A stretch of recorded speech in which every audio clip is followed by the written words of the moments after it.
we're going to go into some trigger point, guys. So this is where you need to have those balls that are available at the gym. Some of them are spiky, some of them are hard.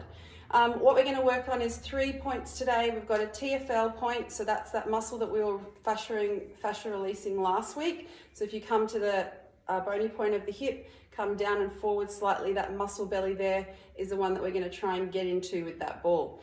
We're going to trigger point that, and then we're also going to trigger point our glutes, and then we're going to trigger point our pecs, okay? So let's start with this one. When you come down onto that ball, find the right spot on the ball, and you're just trying to work through holding on that muscle belly, okay? You want a bit of pressure through it. Breathe, holding for about 30 seconds, okay? And then slightly shifting so that you're in a different position but still focusing on the same muscle group. Holding, breathing is really important with this. Remember, this is about the central nervous system and the brain, from the muscle to the brain, and the other way as well.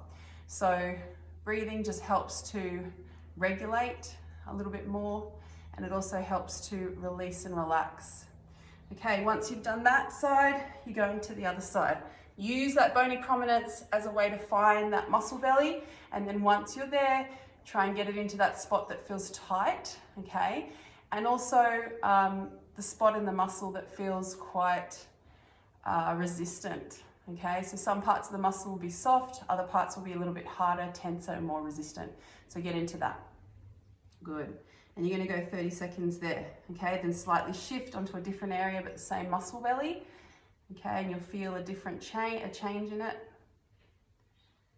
Good. Really good to do these, guys, particularly when you're recovering, and particularly as you're getting ready to do the strength pieces or anything that's high intensity with the lower body. From there, guys, you're going to go into the glutes, okay?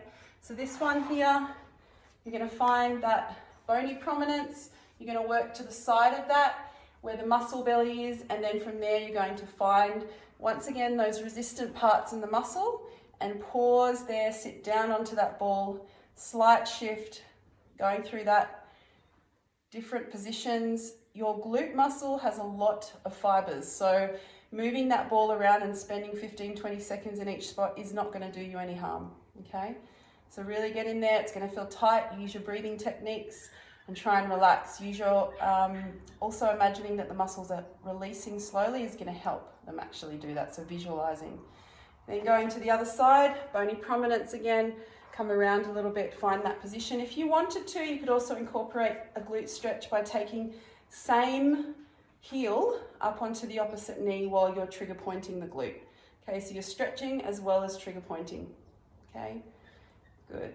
So that's for your glutes, guys. And then finally for the pec, we spoke about this point last week. So you're going to go from the collarbone 2/3 across, come straight down and underneath, and then that position there is where you're really going to get the benefit. So popping that ball down there is going to give you a lot of benefit.